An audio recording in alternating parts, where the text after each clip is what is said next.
Politics, politics, politics. Man, I'm struggling to understand what the deal is with all this politics.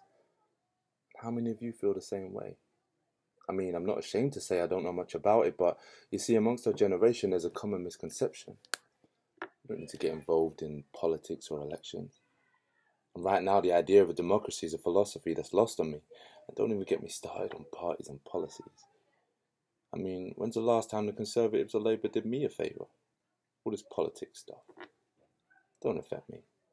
Democracy, why use my voice? They won't respect me. And that's the common misconception, see.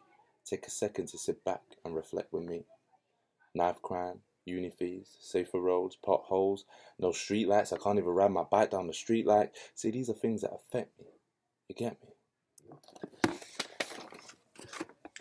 We're in a minority, and the authorities consider the issues that affect us a lower priority.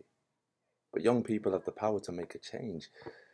The kind of change that paves a way to a brighter future where there's no hoods, no guns and no shooters, no mad weather like snowfall in spring due to pollution. So what if you could meet the Prime Minister for a day? What would you want to ask him? Like, what would you say? I'd have a whole bunch of suggestions and 1,000,001 questions like, why do we live in a kingdom that ain't united? And why do we exist within a society that's so divided? And why does the notion of equality in reality appear so one-sided? Better yet, why are we still over in foreign lands fighting? Young soldiers are dying, and mothers are still crying. Let's take control of our future, because right now we've got the smallest voice. And that's why it's up to the youth for today to stand up and make some noise, just like Dr. King or Rosa Parks would. And we'll get the chance when the former PM comes to Parkwood. And let me break this down for those of you who don't know who Mr. Brown is. He used to roll with Tony Blair as the Chancellor of Exchequer, and that means he was the man who single-handedly made our economy better.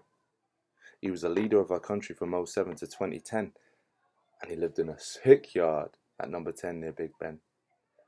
So, now that I've given you a little insight, I'm going to ask you again.